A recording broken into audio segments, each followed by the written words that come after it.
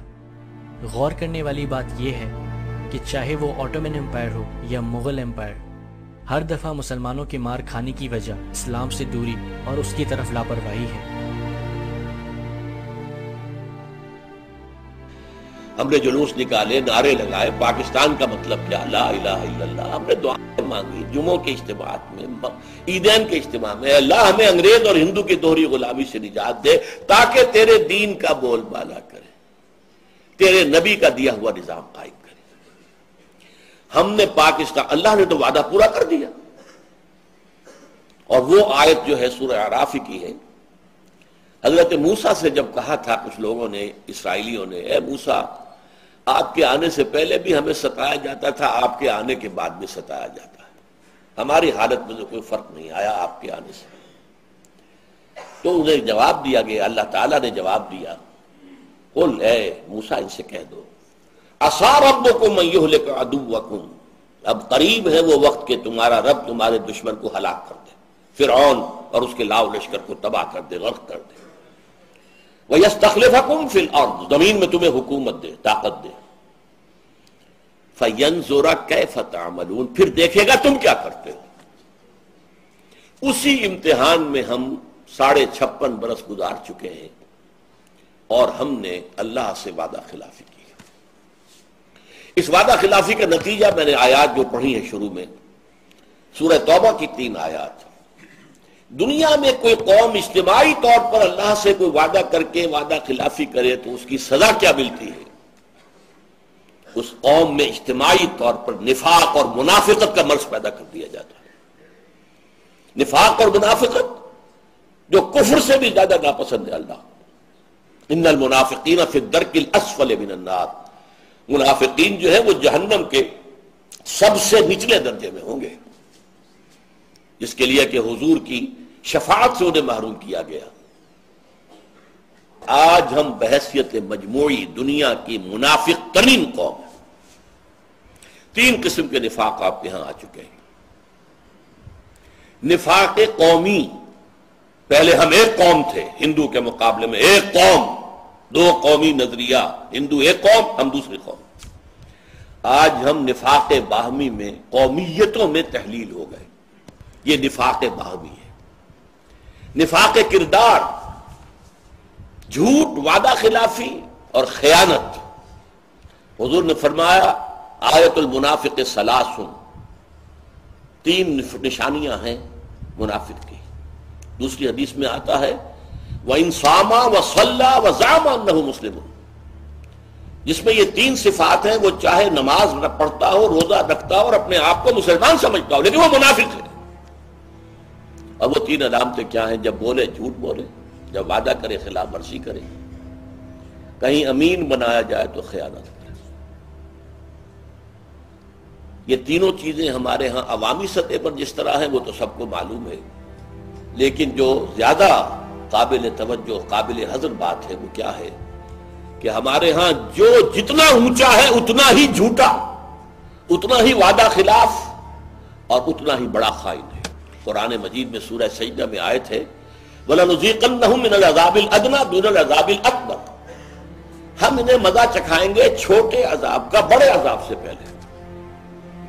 چھوٹا عذاب کیا ہے؟ یہ جو اللہ ذرا جھنجھوڑنے کے لیے، بیدار کرنے کے لیے شاید جاگ جائے، کبھی تحت آ گیا، کبھی کچھ اور آ گیا، کبھی سیلاب آ گیا، اللہ کی طرف متوجہ ہو۔